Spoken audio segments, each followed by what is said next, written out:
waanu ka hooyaynaa waanu ka murugaysannahay waanu ka barooranayna waanu ka galgalanaynaa ilaahay waxaanu ka baryaynaa gacan ku dhigli allah soo qabto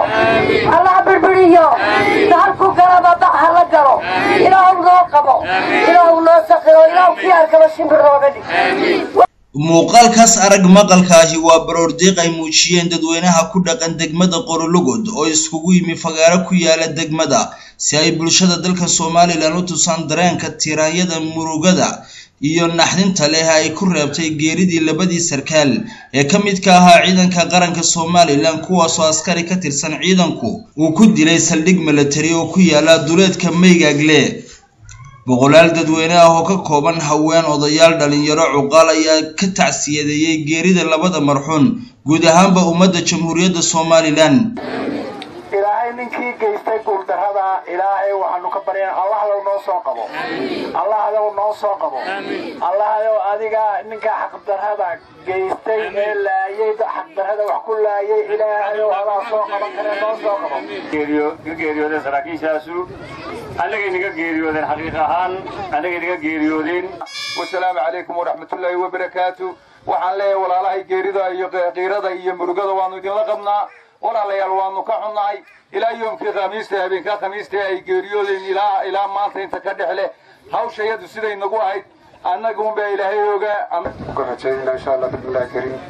ehelkoodii qaraabadoodii qoysaskoodii Soomaaliland oo dhan ciidamada Soomaaliland كدب إلى سبرية إيمانك سيو وحي إلهي وبريان وحي سقوط صبحين إن إلهي شنو ويديان ربنا دور اللي تبع تلقى قرلوجد سقوط صبحين هاي سقوط صبحين dadweynahan degmada Qorolugod waxa kale oo ay jawaab cad ka bixiyeen hadallo ka soo yeelay madaxda xisbiga oo cid gaar ahaan Cali Gure iyo Jamaal Cali Xuseen xisbiyadu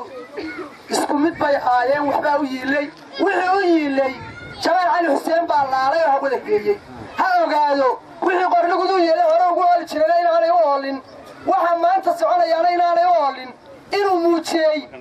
cudur xun oo aan Soomaaliland dhexdeeda ku jiray muujiyay cid kale anagu waxba oran mayno Cali Gure awalba waa anagii wada joognay oo uu iska hadli jiray nin kale moolay deeru nin la filayahay wassalaamu calaykum waraxmatullaah daclada foosh xulle anagoo ka murugaysan طويق لو كان عشرة كم مغنين مرugaya tiiraayo ku maqnayn misana waxa laba geeriyood lagu fiica oo aan waad uga sii xunay saraakiisha lagu laayay quruun raga waaweyn siyaasiyiinta ee habeen walba saxaafada isla soo kidaya saraakiisha quruun lagu laayay baroordiiqdan ay sameeyeen dadweynaha degmada Qorolugod ayaa waxa ay ku soo beegmaysaa xilli dawladda Jamhuuriyadda Soomaaliland ay ballan qaaday inay gacanta ku soo dhigi doonto gacan ku diglihii dilkaasi geystay